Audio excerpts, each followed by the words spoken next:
starting with your childhood, of course, how did it feel moving around as a child?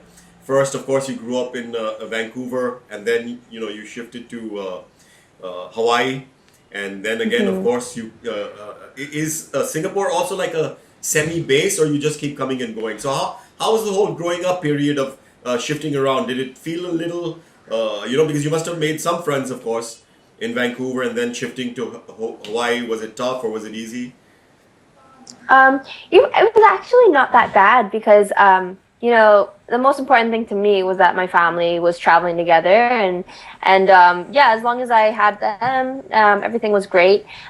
We usually do everything together, so even when I was first going to be like kind of based out more here in Singapore, like they always come with me, so it's not really a big deal. I kind of get adjusted wherever I'm living at the moment. Okay, great. Now again, your family, of course, is a family of martial artists, and you grew up in that atmosphere. Now I'm guessing no one messed around with you as a kid because having like parents like that and being into martial arts, your siblings. Were the kids in awe of you? How was like going to school, and what was it like with the other kids relating to you as coming from this family of martial artists, and you as well being this martial artist? How was the whole thing with the the relationship with the kids around you? It was actually not a lot of people knew about mixed martial arts when I was like growing up. When I was in elementary school and I was training, like MMA, that wasn't like mainstream, in those like early years. So I mean, I told them like I trained, and like back then my parents, we didn't really have like a building. We just kind of just trained in the garage and things. And then later on, after a couple of years, then we decided to open up a gym. But yeah, I mean, I never really had any problems with anyone outside of school. So usually, like, I was super friendly growing up, and so luckily I didn't have to ever pick a fight on the street. Yeah, we're sure no one wanted to with you. Now, again, of course, a cliche question, maybe you might have been asked this a lot. Now, because you came from a family of martial artists, was it just a natural progression for you to get into? Is that what you always wanted to do, or did you have other interests and other things you wanted to get into? Or is it just a natural progression because it was always around you?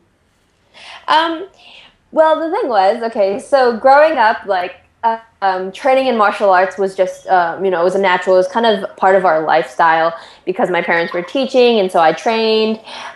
So training was never really an option just because my parents, they wanted all their children to learn martial arts for self-defense reasons. They never wanted us to fight, so competition-wise, that was always my choice because, growing up, I just loved it. I loved getting in there and testing myself and trying to apply the techniques that I was using in training. So, I mean, I totally just spaced out about the question. Sorry. Was it the natural thing to get into, or did you have other interests as well that you wanted to pursue? Yeah. Did any other interests take a backseat because of martial arts?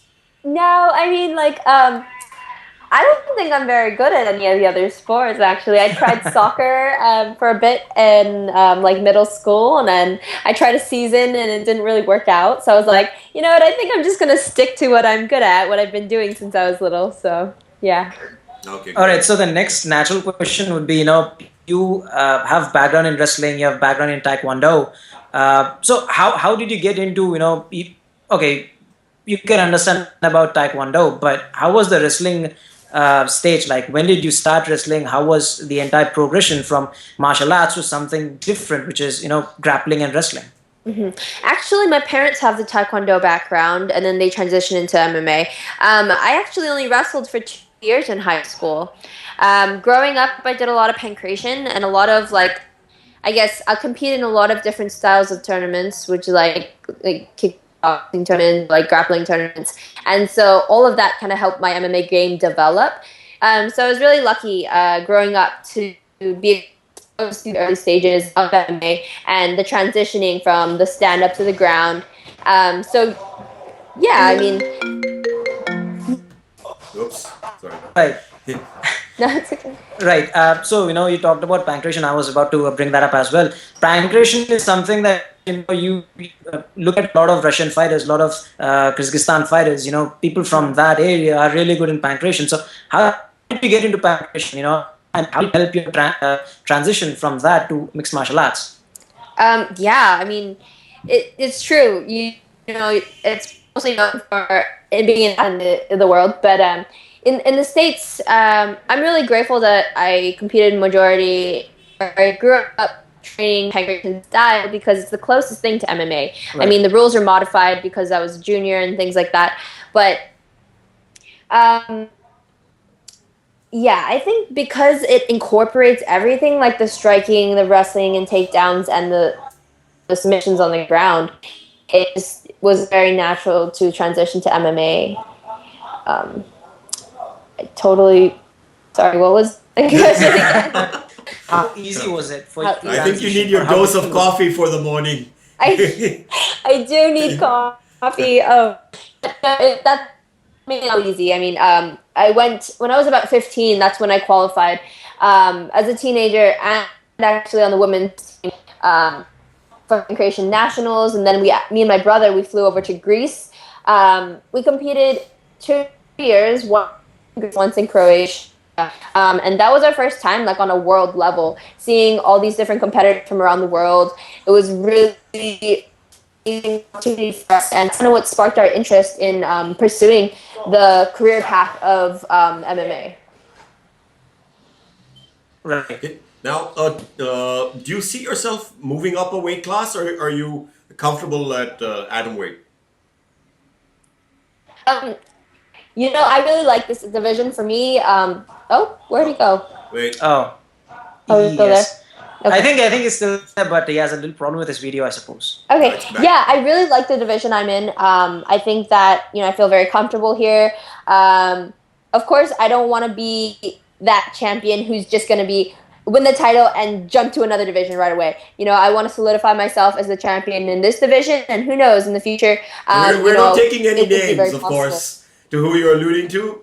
If you're alluding to anybody, we won't take any names.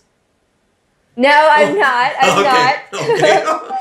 By the way, you talked about being in the atom weight. So I have a question about that. Are you in the atom division, or since the divisions have changed, with the weight cutting policy now changed, are you the strawweight champion? Because yeah, so the thing is, everyone has questions about one championships in the weight divisions. So atom weight, usually everyone knows as 105, but now because one championship doesn't allow weight cuts, it kind of acts as like how would you say, a range between 105 pounds and 115. So 115 would be the limit. So yeah, I have to get my walking weight down to that weight, and so it's a bit harder in terms of, you can't just cut the last few pounds at the last minute. So yeah, straw weight would be 115 to 125, flyweight, and so on.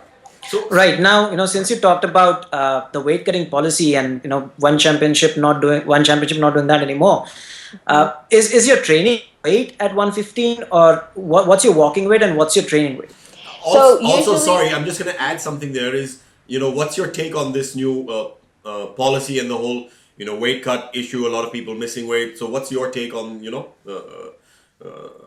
the policy of weight cutting as well, and even UFC, of course, pushing it up, the weighing in of athletes. So what's your take of how it should be? I think that all the organizations kind of realized how there's a lot of negative health things that come hand in hand with weight cutting. It's a very horrible process. No other sport in the world has to do that. I think that they're taking the right steps to making it better for the athletes. Of course, it takes some adjusting because for the longest time, it's just been so natural. I mean, you look back to like wrestling, everyone cut weight. But for me, it's actually, I think it's a lot better. You have to be healthier and make smarter choices farther out from your fight camp. So for my fight camp, I start my weight 10 pounds out. So I'm like 125. And then throughout the weight camp, tweaking your diet and tweaking your training. And then I get my weight down to a walking weight of 115. So yeah, I'm walking around at 115 all the time, but when I'm getting ready for a fight, I show up fight day 115. So but like healthy and hydrated. So what's your walking weight normally when you're not in a training camp? 25. That's okay. So that's 125. You normally walk at 125. All right. Yeah, so it's not really too much of a cut for me at all. It's just tweaking the diet and making healthy decisions, I guess. So right. Now, what do you aspire to since you're already champ at such a young age? I mean, usually people, of course, there's. I'm not saying you haven't had a path because you started much earlier, but you're already a champ of a weight class now. So, what's the path ahead for you? Is it just making sure you're always you fight to guard that belt, or do you have other plans in mind? What are you aspiring to? What are your plans now going ahead? Yeah, I can totally understand what you mean by that. I don't really see myself as being although I am the champion in this division, I feel like there's so much more ahead and so much more in store. So definitely, because I'm very young in the sport, and I feel like I have so much more to learn. I feel like my potential, is definitely a lot more. Of course, I'm going to be defending this belt and being the champ.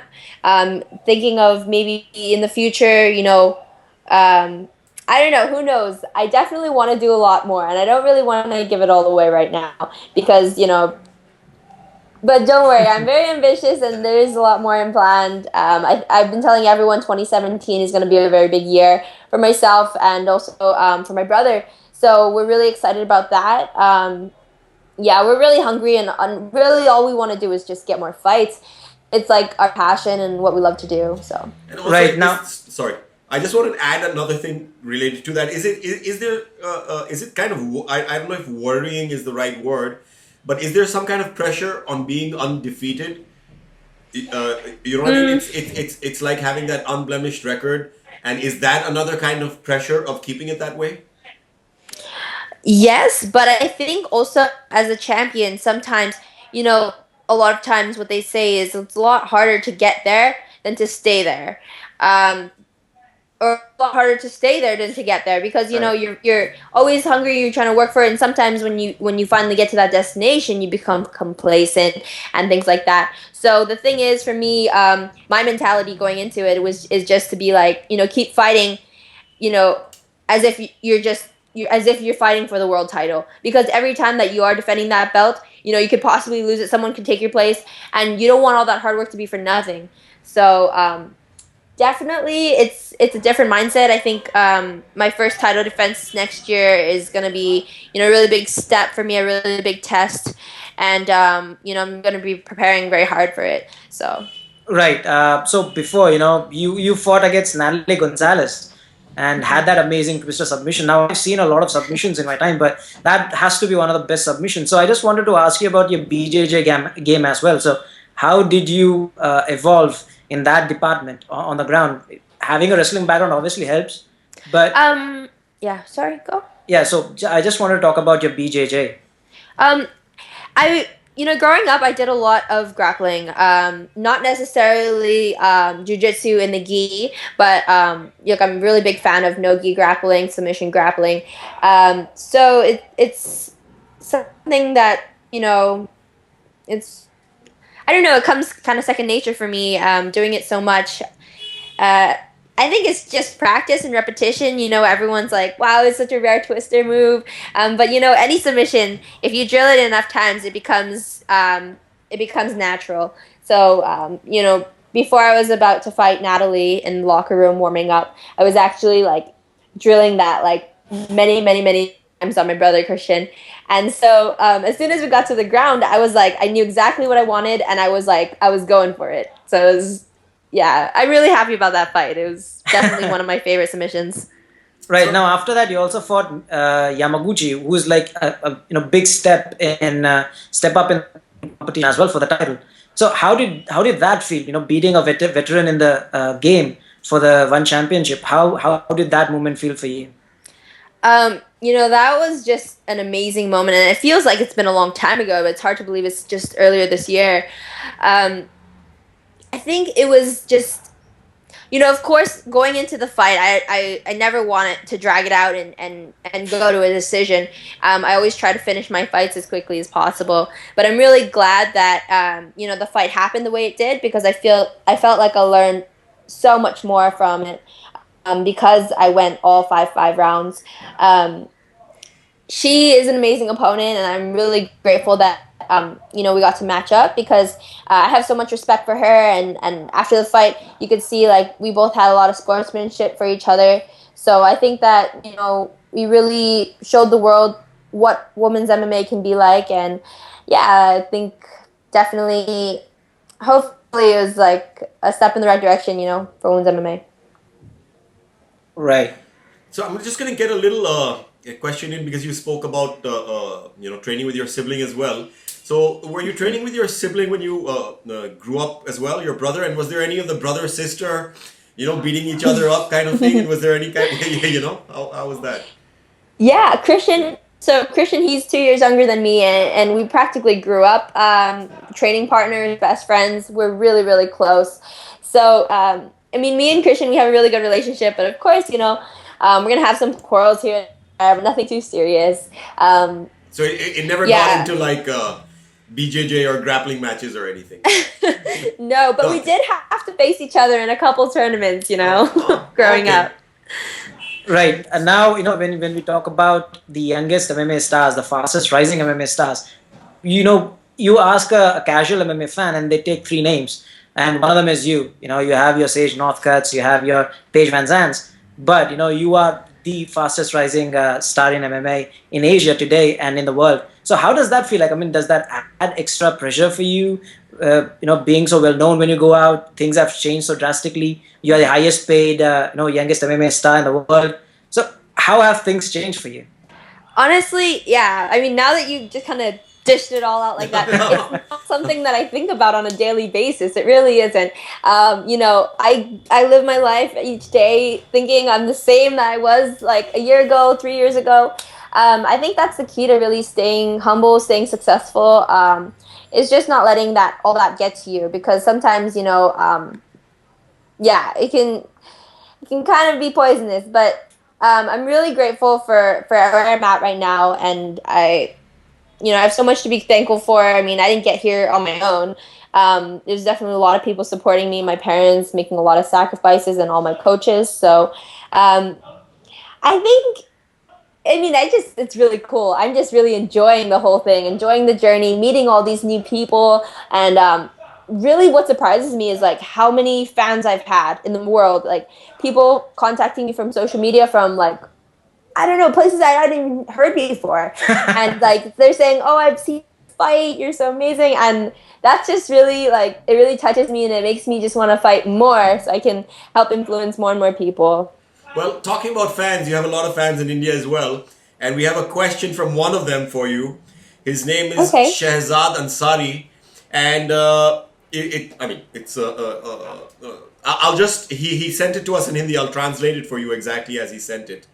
Now, is there anyone you are afraid to fight, in that fighting them may risk losing your belt? No, it's not to be overconfident, but no, there's no one that I'm not afraid to fight. I'm very confident in my skills and what I'm capable of. And, I think being the champion, you have to be that much better, and you have to believe in yourself that much. Know that you're not afraid of anyone. You're not afraid to fight anyone, so yeah. So let me tweak his question a bit. Who do you think would be your hardest competition right now? I'm not really sure, because it's kind of hard, even though one championship they're currently recruiting more and more female fighters. I'm not really too sure, who the competition is. There's not really ranking system in place right now, so I'm kind of excited and curious to see who they got for me next year. Right. Now, I also wanted to ask you about Evolve MMA. One of the best gyms in the world, MMA gyms in the world, and you have some of the top fighters in Evolve, including Ben Askren, who is also a champion in one championship. So, How does it feel like, training with the elite, with the very best in the sport? It's been a real treat, actually, because I just joined Evolve not too long ago. Last year, September, is when I joined the team. And since then, it's really been like a second family to me. Because I visit Singapore so often, it's been so nice to have, people who really care about you and that help you prepare for your training as well. People like Shinya and Ben and like Rafael dos Anjos, like you see all these big name guys and they're coming down here and training, but they're so humble, and it's so amazing to be able to train with them and share knowledge of different techniques, because everyone has special tricks up their sleeves, and so it's really nice to talk to them and just to hear their life story too. So yeah, I mean, I'm super grateful to be here at Evolve. It's definitely one of the best in the world. And Misha also came down a couple of days ago, and you obviously interacted with her as well. So what did you talk about? What was the knowledge that one of the best pound for pound fighters in the world gave to you? You know what? It's been great. Misha, she's actually still here for a couple more days for the rest of the week, and it's been awesome just hanging out with her, being able to train, roll, and she's an amazing woman. She's done so much with her career, and so just like being able to hear what she has to say about MMA, about women's MMA, about what she had to overcome in a lot of her fights, has really just opened my eyes that much more, and it's been really great just sharing knowledge. Yeah. All right, and so this is something that most of the fighters face when you have your back against the wall. That is when you improve as a fighter per se. So who do you think, just to tweak what Parvin asked some time ago, who do you want to face in the 115-pound division? If you could face anyone in the world right now, who would it be? I'm not gonna answer that. You guys are trying to get me in trouble. You're gonna call someone out over here. No, it's all right. No, we're not saying call out. We're just saying desire. There's a difference. Yeah, so I desire to fight anyone and everyone. Honestly, if I could, I would fight. I would fight as much as I could, as many fighters, because I want all that experience. Every time you fight someone, you gain that much more from the fight and from that lesson. So I think it really doesn't matter. It could be, you can't really judge people saying like, oh, of course you see the rankings, you want to fight like these guys, but you learn also so much from people over here. You don't expect them, all the underdogs. So there's not really one person in particular. I'm just trying to get better as a fighter, as a martial artist. So. And did one tell you who your next opponent might be next year? No, so you and I are on the same boat, my friend. Just waiting. All right. Now, who were your idols growing up, apart from your parents, of course? Were there like fighters that you looked up to? And were they MMA fighters, or do you start looking up to, if at all, MMA fighters later on? Who were your idols growing up? You know what? It's kind of... It was different. Growing up, I mean, my parents also, like, they didn't... I don't know how to say this. They wanted us to kind of carve our own path and carve our own journey. And so they didn't really, be like... We didn't really idolize certain people or certain things. I admire certain fighters for their fighting style and their techniques.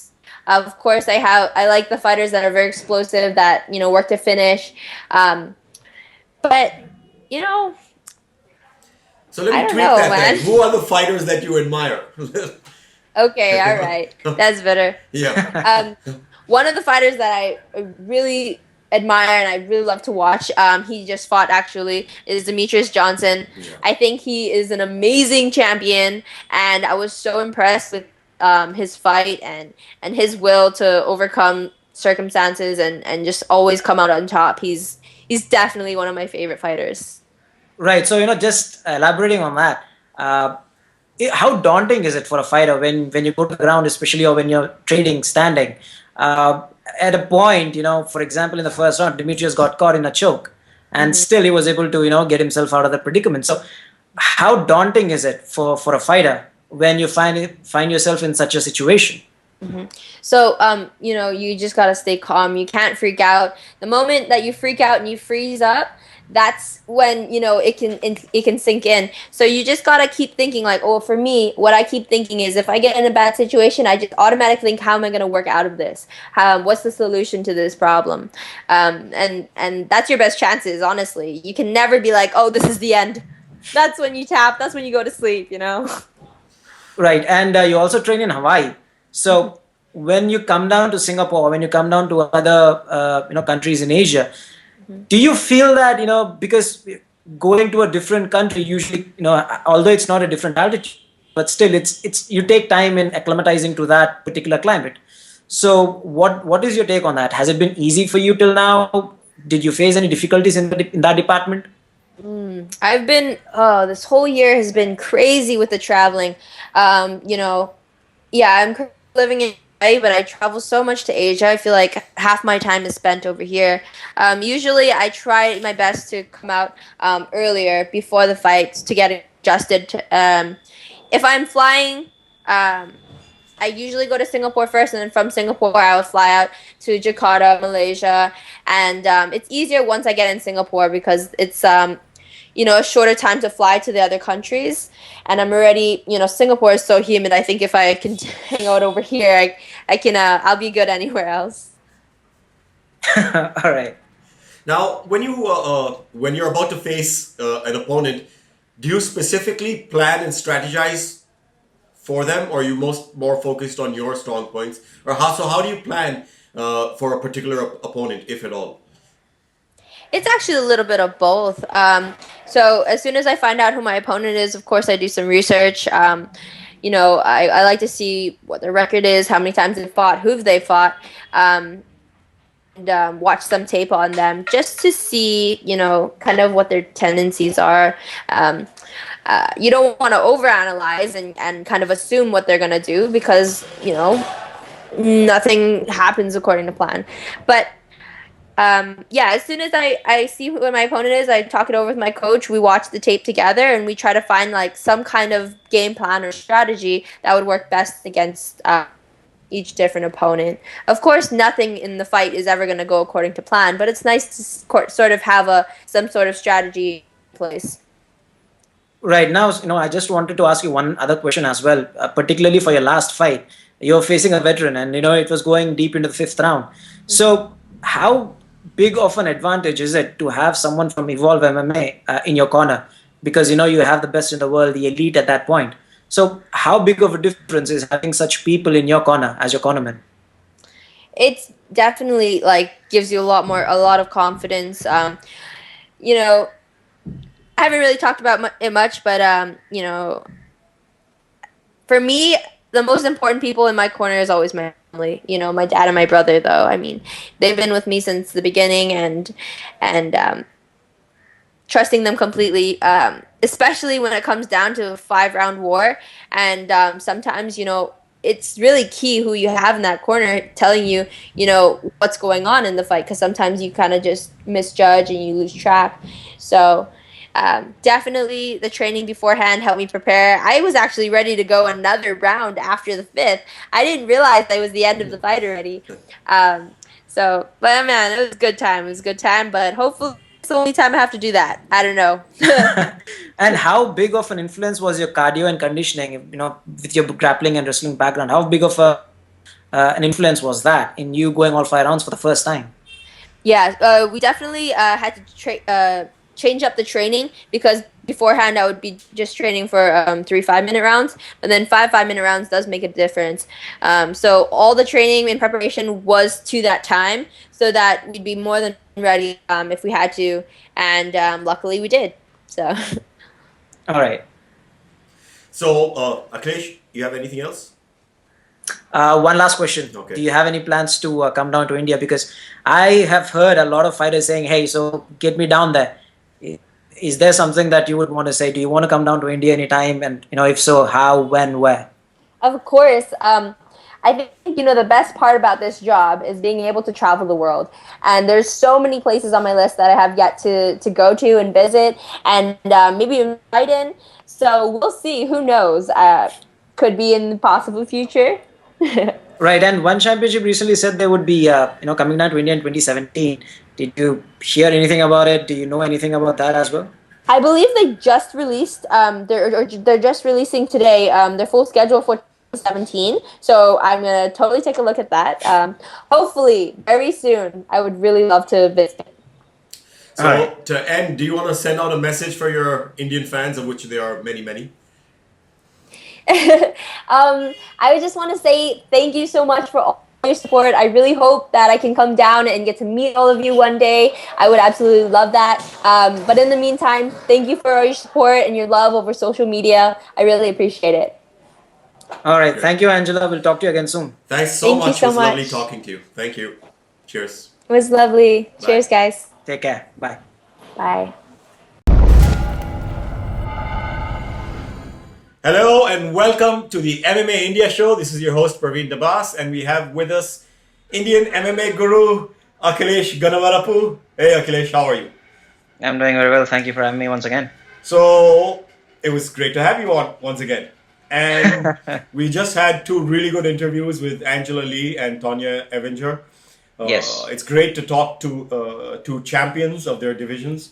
And now let's get on to UFC 206. Before that, of course, UFC Albany is also taking place for Indian fans. I think it's Saturday morning, but on Saturday UFC morning, yes. Fight Pass. So we're going to give that a pass for now and concentrate on UFC 206 Toronto. Now, for those of you watching and who are on our Facebook page, you do know that we're running a contest for UFC 206. Anybody who guesses all the main card, all 5 fights of the main card right, who gets the predictions right, get gloves from USI. USI Universal, amazing gloves. It's great prizes. They've come on as our contest sponsors. So thank you guys. And the winners get USI Universal gloves. So for those of you who haven't entered, now is your chance. Go to our Facebook page and DM us. Or you can answer on the link of the contest itself. You want to try, Akhilesh? Yep. No, I said you want to try to enter? Oh. I think that'll be conflict of interest. But Okay, I'm just sure. kidding. I'm just kidding. It's not open for you anyway. It's not open for any of us. But coming down to UFC 206 Toronto, this is a card which has had a lot of ups and downs. Initially, it was being talked as a very mediocre card between two fantastic cards, which was 205 and 207. Of course, it became a really fantastic card, but then again, it lost its main event, which was Cormier versus Johnson. Johnson refused to take another fight, as far as we know. And so they elevated the Holloway versus Pettis fight to an interim title fight. I don't know if what they did was right or wrong, because Pettis only has one win so far in this division. But Holloway, of course, for him it makes sense, fighting for the interim title. So we'll get to that. Shall we start with Kennedy versus Gastelum? Yes. Of course, Kennedy versus Gastelum, both of them were supposed to fight on 205 in New York.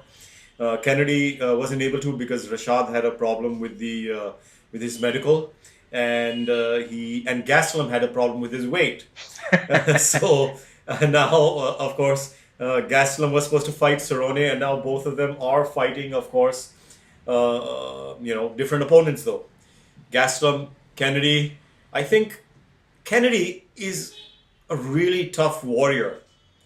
He's a really tough fighter. He's fighting again, I think almost after a year and a half now.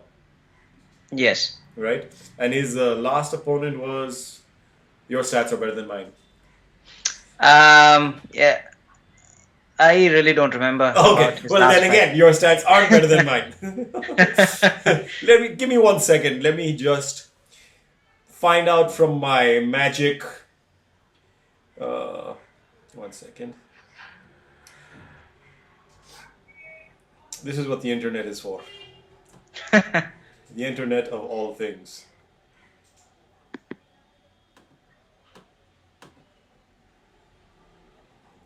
Hold on a sec, folks, but this is worth it. Yeah, Yoel Romero. Okay. So that was 2 years ago. Yeah, that was 2 years ago. Yeah. Yeah, 2 years ago. And see, a bit of a cloud over that because he had 3 wins before that. Because of, well, actually, 4 wins before that. He was on a 4-win streak. A little cloud over that because of Yoel's, I don't know the right word to use, because of a cloud over him being tested positively in the match after Jakare. And a lot of fighters have expressed their concern with his potential use of PEDs. And the other thing that happened during the fight was, I now remember watching Kennedy almost winning the fight. But this is where Yoel's tactics always Stalling come. Tactics, yeah. Yeah. So after the certain round, if he's hurt, he lets his cornerman inside. There was an instance where they were putting ice all over him. Yeah. So you're not allowed to do that. You're not supposed And to. also there was one incident, I think it was against Bisping, where he refused to get up off his stool and he took extra time resting. Yeah, so Yoel is primarily known for those tactics. Yeah. So even Kennedy, I think, talked a lot about his fight. Said the fight, that the way in which it ended, that wasn't right because he almost won the fight in the second round. You give your opponent even 30 extra seconds because the 30-second rule is there for a certain reason. The fighter is not allowed to take time off, get his breath back, then come back once again. Yeah. But Yoel always manages to find a way to do that. Yeah. I'm surprised. I mean, he's gotten away with it every time. Yes, so it's one of those gray areas. I mean, you're told that you only have 30 seconds, but if your cornerman stalls for 15 more seconds. There's nothing which can be done if you use stalling tactics like he does to take that extra time. You can be fined, but again, it's up to the athletic commission. Fine. Again, I don't think the fighters would be afraid of a fine. They're like, fuck, if I win. If you see the Brazilian Cowboy win overweight and still won his fight, he was only fined some part of his purse. So these are really gray areas where you still win and you still win money. You're only fined a certain amount of your purse or a certain fine. So if a lot of them who take these shortcuts are willing to do that. The other thing is, I mean, you're given like a 5 plus or minus 5 pounds. But if you go over that, which the Cowboy fight did with Will Brooks, it's up to the opponent. If he says, give me more than 20% of the fight purse and I'll still fight him, that then becomes an open, a catch-weight bout. Yes, within those ranges. Of course, it is up to the opponent, but any opponent, after having gone through the camp and blah, blah, blah, wouldn't want to, give up the fight. So a lot of them do take it up, if not most of them. Yeah, but, again, as I said, these are gray areas. There is no right or wrong in this situation. If, you go beyond a certain suspension or a fine, and suspension, you can only do that for 2 months, which the fighter can anyways take off because, he needs to heal up, then get into another training camp. Yeah. So what is the line where you draw and say, this is more than a slap on the wrist kind of situation? There's no such specification that is there in MMA, which is the, hard part. Yeah. So, as you said, Oliveira, there was a talk that he was in McDonald's, he was eating French fries before his fight. Fighters are not. They was don't that do Oliveira that. or Gastelum? That was Oliveira. No, just kidding. There's getting back to Kennedy versus Gastelum. There's these memes going over the internet about his training. I don't know if you've seen them. It's very unfortunate that he's missed weight so many times. It's very unfortunate not only for him but for the other fighter facing him. So the difficulty here arises is as a fighter, you need to see a division where you are probably bigger than your opponents. Right. For example, I can take the name of John Lineker here. Lineker used to fight at 125. Then he was substantially bigger. Then he or most weight. famously, McGregor at featherweight. Yeah. So it's murky situation. It all comes down from wrestling background once again, where they have those weight divisions where you need to have a substantial advantage over your opponent just because it's a grappling encounter. So it's the same in MMA. The fighters tend to see which division they'd be bigger in, and they cut weight tremendously and still make weight. Most of the others, they're not that professional where they are on the dot, but still get to fight there. So Dana White, about Gastelum said he will never fight at 170 again. Yeah, so that's why he's fighting middleweight now. Yeah, so his future is in the middleweight division, which is again a stacked division. Yeah, not just stacked, but they seem to be bigger than him there. That, and if you look at the top 5 contenders, all are killers. You have the Yoel Romero's, Barbosa's, you have your Bispings, you have your still Rockhold, Weidman, legitimate killers. Yeah. So it will be interesting to see where Gastelum goes in the division. Yeah, if anywhere. I mean, all the best to him, and he has brought this upon himself, and we say that seriously because moving up a division is never easy. It isn't, if you're and it can make or break your career sometimes. Yeah, it's so something like that with, say, Hector Lombard. The way he moved down and then got knocked out by, at the hands of Neil Magny in Australia. So yeah, I mean, as I said, you need to find your optimum weight division where you can fight. Oh, by the way, I said Barbosa. I meant Jacare. I keep mixing names up. Okay, no worries. So, out of these two, I'm going to go with Kennedy. I mean, it's the backgrounds are pretty, interesting because one is really exceptional in wrestling and Gastelum. Yeah. Then you have someone like Tim Kennedy, who's a really good stand-up fighter. He has background in kickboxing, background in jiu-jitsu. So, the only thing is with Gastelum, it's kind of similar to Johnny Hendricks, the style, where they rely heavily on their wrestling. If they go up against someone that is elusive, that you cannot get down to the ground and work from there, then they find themselves at a very huge disadvantage. So I would say I would give Kelvin Gastelum the benefit of the doubt here. I don't think Kennedy has that good of a defensive guard as probably some of the others in the division. Kelvin Gastelum is again better than Johnny Hendricks in the stand-up. Johnny Hendricks primarily poses that. Gastelum is better than Johnny Hendricks in stand-up? Yes. So Johnny Hendricks has that. Okay. Johnny Hendricks has that, the left, the one big punch that he heavily relies on.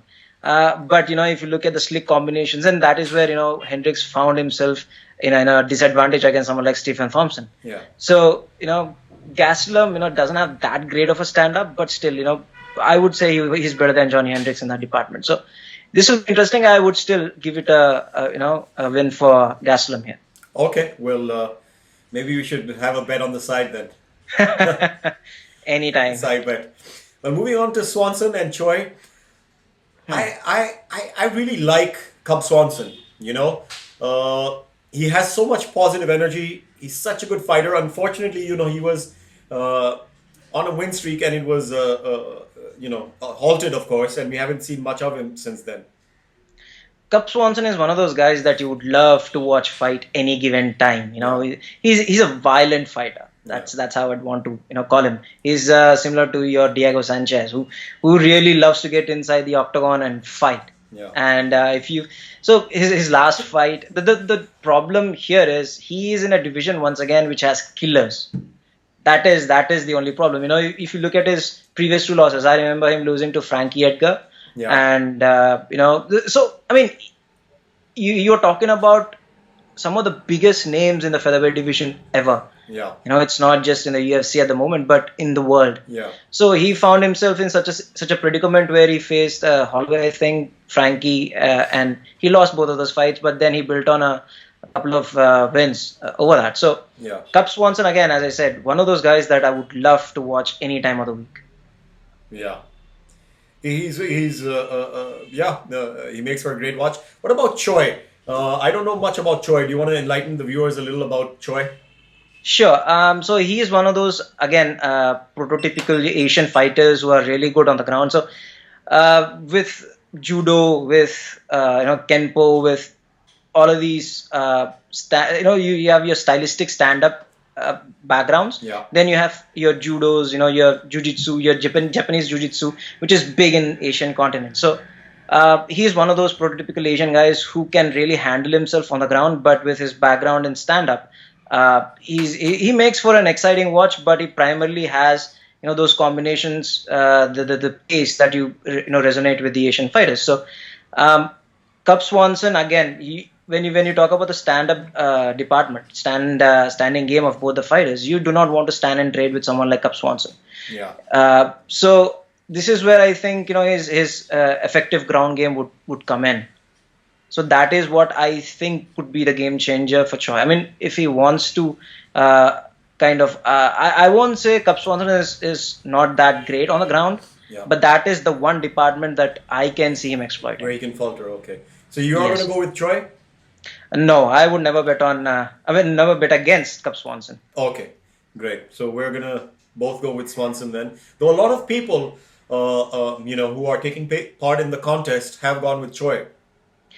Yes, as I said, if you have someone two Of course, different everybody has styles. their preferences. It's not. It doesn't. Yeah, but you look at the stylistic matchups. If you look at the stylistic matchups, yes, it makes sense to go with Choi. As I said, if he can exploit the weaknesses of Cub Swanson. But again, Swanson, I would, the way he gets into the octagon, the way he gets in front of his opponents, probably not the most technical fighter, but the guy with the biggest heart. Yeah. So that is the reason I would never go against Cub Swanson. Yeah. Coming to the next fight, Cerrone versus Brown, Donald Cowboy Cerrone versus Matt the Immortal Brown. This is for me the fight I'm really looking forward to. The reason being, both are such veterans of the game as well, and this has probably been a long time in the coming. Of course, never happened before because Cerrone used to fight a division below before moving up. There seems to be some, what's the word? And help me out here. Well, like Brown said some negative stuff about Cowboy yesterday. Oh, yeah, antagonized Cowboy. Yeah, so Brown said some negative stuff about, he thinks he's much better than the other fighters and, la la la. So, I don't know if he's working himself up, Yeah. because because when he was asked, how does it feel to be fighting your, a friend, he snapped back that he's not my friend and I've only trained with him once. So, Right. there is, of course, all of these comments also raise interest in the fight. Right. Now, Brown's just coming off, I think, 2 losses. Yes. One to Jake Ellenberger and the other was to... come on. Your voice is I said, your voice is getting heavy. Brown is coming off of 2 losses. One is to Jake Ellenberger, and who was the other one to? Brown. One was Damian Maia. And Damian Maia, and the other Jake Ellenberger. Yeah, Jake Ellenberger, and before that, I think he lost to Johnny Hendricks as well. Okay, so Brown really needs to win. Of course, like we said, he's a veteran. People like to see him fight. So he's always been a crowd favorite, just like Cowboy Cerrone. But Cowboy Cerrone, since moving up a division, has been on a win streak now. Yes, so he had talking about Brown himself, he had some really, really good fights. One that comes to my mind is his fight against Eric Silva. So he, again, as I said about Cub Swanson, he always brings it to the cage. He's not one of those fighters who is a little laid back and doesn't give his 100%. But again, you're talking about a resurgent Cowboy, one who is much bigger at 170 than he was at 155, one who is on a dominant win streak. Ever since he lost to Dos Anjos, he has come back and he has been impressive. And one thing that people forget about Cowboy, just because of his striking prowess, is that he is really underrated when it comes to his jiu-jitsu game. So you have someone with the pedigree of Cowboy who almost got the title in the 155-pound division and is looking to climb the ranks in 170. I thought someone like a Kelvin Gastelum would have been a better matchup for Cowboy stylistically. Well, which is what was happening at 205, Yes, so I was... So that's not Cerrone's fault. He took up the fight and, it's Gastelum's loss. So you can't fault Cowboy there. And just as an aside, of course, Jorge Masvidal, who just won, of course, he was, under mitigating circumstances against Jake Ellenberger. And, of course, he spoke to us before that, Jorge Masvidal, and he did say he was going to call out Donald Cowboy Cerrone, which he had, and he has now called him out. And I've heard that Cowboy Cerrone is willing to take that fight next. Yeah, so Cowboy said, give me the fight in January. I think in Denver, the recent card that was released between Pena and Shevchenko. So he said, give me the fight on that card. Which would then become like a co-main event. Yes, that would be the co-main event. As I said, Cowboy is on a resurgent streak at the moment. He's a fighter. The way he lost to Dos Anjos doesn't really do justice to his skills. He just got flustered. Then Dos Anjos is known for his vicious body kicks, the way he just mauls someone when it comes to the clinches, and so that is the one fight that probably Cowboy would want to get out of his mind at the moment. But Matt Brown, as far as what I see for him, I don't think he has what it takes to get over Cowboy, who is again very good on the feet, very, very good on the ground. The way he submitted Oliveira proves that point. So I see it as a very tough opposition for Brown, and I see a relatively easy victory for Cowboy at this point. Okay, well, both of us are going to go with Cerrone. And moving on to the main event, Holloway versus Pettis, Max Holloway versus Anthony Pettis, Anthony Showtime Pettis, and Max Blessed Holloway. Yes. Holloway, of course, on a big fight win streak. His last loss was to Conor McGregor. Yes, that was 3 years ago. 3 years ago, and he hasn't lost since. Especially his last fight, against Ricardo Lamas. Yes. What an amazing fight, especially towards the end. Ending. Of course, that's become like a highlight, part of the highlight reel where he said, come on, let's just stand and bang. And I mean, amazing the way they just let it all out there. And of course, Holloway came away with the win and very deserving of an interim, if not title fight. So the circumstances under which the main event was changed, I thought there was no need of giving them the interim belt. It doesn't make sense. I mean, Jose Aldo has been given the featherweight, the undisputed belt. So I agree. It was not necessary at all. And even both the Pettis and Holloway, they spoke about how it wasn't necessary. So so this fight under different circumstances would have been a show stealer. Ideally, one of the best 155ers in Pettis coming down to 145, one of the best strikers in 145 in Holloway. So I think, at least in the past year, Holloway deserved at least one title shot. But the fact that it was Conor McGregor that was holding the belt, moving up to 155, moving up to 170, and the fact that Holloway lost to Conor McGregor in the past. So these things worked against him. But, he has built 9 wins. He's on a 9-win streak at this point. I see this fight being one of the fight of the year contenders.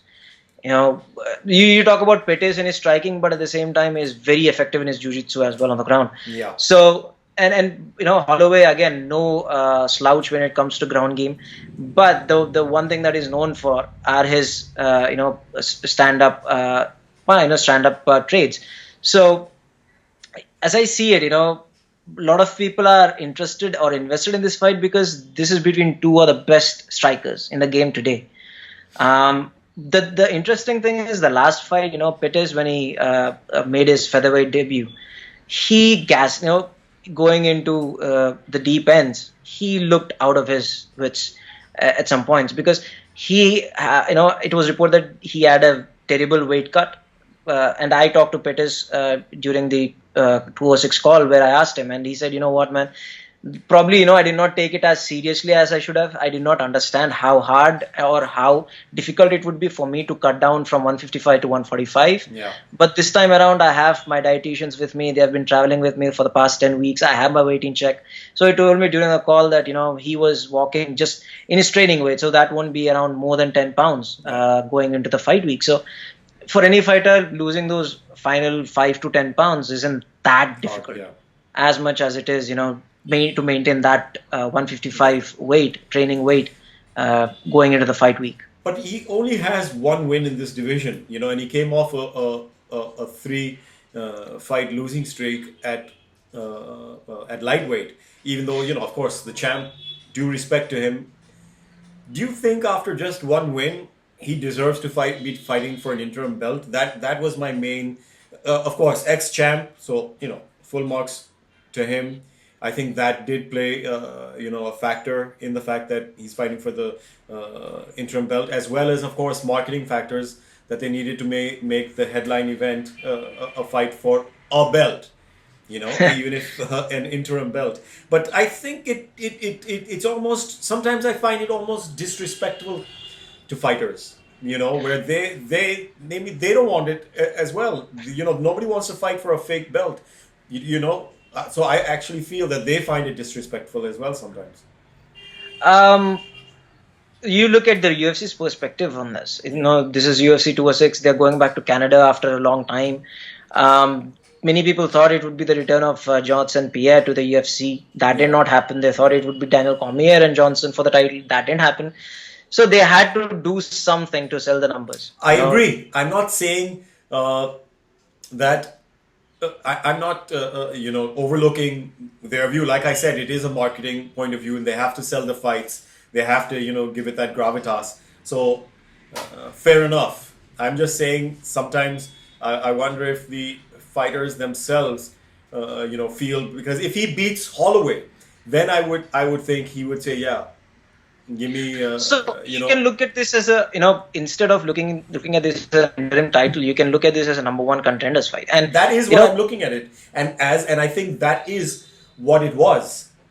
Yeah, that is what it was. But again, this is a big pay-per-view. This was supposed to be a big pay-per-view. But as you said, the fact that it was, crunched between UFC 205 and 207, where you have, one of the biggest or the biggest card ever, and you have Ronda Rousey returning. So you need to do something at 206. Yeah. Which was, again, a fight for the title, but that got scrapped. And so I think on a gimmick standpoint, it makes sense. On a personal standpoint, I don't think it makes sense. But again, if it makes sense for UFC to put a belt on one guy at the end of the night and say, okay, he's going to fight someone else for the undisputed championship, fine. You get into gimmicks here, and then you say, okay, that makes sense. A real champion versus an interim champion to find the undisputed champion.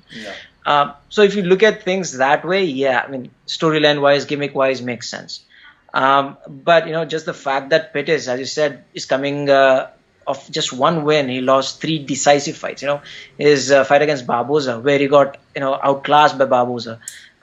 His fight against Eddie Alvarez, his fight against Dos Anjos, those weren't pretty as well. Yeah. So, but again, at 145, with the background that Pettis has, the work that he has put in with the Winklejohn camp, then the Rufus Sport Gym, I see a career resurrection for Pettis at 145, if I have to be honest. If he gets past Holloway, yes. If he gets past Holloway, that would be a big win. I think if he gets past Holloway, he would deserve, a career. He would deserve the title fight. Like I said, Holloway is on a 9-fight winning streak. He is, the legitimate, he's in there legitimately on a 9-fight win streak. He's beaten some really tough competition. He's at the peak of his game. This is going to be a really tough fight because like Yeah. you said, Pettis is a brilliant fighter as well. He's an ex-champ at lightweight. He's got some amazing highlight reel. Of course, the kick over Benson Henderson. Yeah, This is and going to be as a I tough said, fight. he's known for his stand-up, but his last fight has proved that he is really good on the ground as well. his last fight against Oliveira, Oliveira. he showed that he was brilliant on the ground. His jiu-jitsu game is top notch, and he defeated Oliveira, who is supposed to be, whose jiu-jitsu and ground game was supposed to be much of a higher level. So Yeah, so that was, the talking point going into the fight as well. But, coming down to Holloway once again, his is very young. People think, looking by his career track record, they think he must be in his 30s. He's not. He's about 20, 23, 24 at the moment. So, the other thing is, He's one of 25. the most... Holloway, Yeah, around... Holloway, it right? is- Yeah, he's 25. Yeah, Yeah, which is so, still very, very young. Yeah, which is still It's very, still very very, young. very And, young. the fact that the last fight that he lost was against Conor McGregor, and he was the only fighter before Nate Diaz to have taken Conor all 5 rounds. Yeah. And you know how Conor is good at finishing fighters in the first round. So he has a solid chin. He won't be that kind of a fighter who, goes in deep end in the very first round and then gets caught in the second Yeah. or third. That doesn't happen with Holloway. Yeah. And, it's, as I said, it's a very interesting fight, basically because it's a fight between two of the most interesting strikers. Yeah. The diverse range that they possess is very impressive. The way in which Pettis can get a knockout virtually from nothing, the way you saw against Benson Henderson, although he was dominating the fight, the highlight reel knockout, you could not have imagined that coming out of nowhere. So, and Holloway once again, very, very, very good hands. Yeah. Very good in the boxing, in the range. He's one of the best strikers at 145. So it's going to be interesting. I have to go with Holloway here, just because of as I said, he has that John Lineker, Cub Swanson heart going for him. So I yeah, would also go with Holloway, but I think the fight is going to go all 5 rounds. I do think Pettis is going to put in a hell of a fight, and I think, like you said, it is still going to be a resurrection for him in this weight class, because I think the fight is going to go to a decision, and I think he is going to prove he deserves to be in this weight class, and he's going to get better fights as well. the only way that I could see this going to the decisions is I need to see how Pettis does in the first round and second round. Because again, his weight cut has been an issue in the past. He's a big guy. Yeah. So it's always going to be difficult cutting down to 145. So, depending upon how he does in the final few days leading up to the fight night, that is when, if he comes to the fight, if he gets, Well, these are the goes final from- few days leading up to the fight. Yes, so if he goes through like so the day is important going into the fight are the final 2 days. Yeah. Where you start cutting a lot of weight, you start losing a lot of water, Yeah. and at the same time you cannot eat a lot. Now, if you have fighters like, for example, as you said, I'm not going to name him again, who goes out, Oliveira, who goes out and eats snacks, he eats French fries, he doesn't give a lot of importance to cutting weight. Then that's different. But usually you have your nutritionist with you just to make sure that going into the fight week itself you are at least 5 to 10 pounds away from your fight weight. So Yeah. I need to see how he does in the first round or probably in the second round, depending upon which I can say, okay, probably he had a better weight cut this time, or if he gas out like he did the last time, Yeah. then Holloway is going to just pound on him and just finish him. Yeah. So both of us are going with Holloway. And Yes. So that's that for the predictions, at least. It's going to be one hell of a card. Yes. 206. It's going to be showing on Sony ESPN on Sunday morning at 8:30 a.m. And we're all going to be tuned in to be watching it. Like we said, the contest for all is open till India time Saturday, which is the 10th December, Saturday till 12 midnight. And you can send in your entries. We have only 5 pairs of gloves, so I hope there are not more than 5 entries. Otherwise, we're going to have to ask USI Universal for some more, So Having said that, anything else from your side? No, I think we covered a lot of ground in the last video, so Yeah. it's been a slow week, I think. Yeah. So, well, let's look forward to the fights, have a look, and then we will back with the post-match review. We're sure there will be lots to talk about, and look forward to talking to all of you again soon. This is Parvin Dabas and Akhilesh saying goodbye and thank you.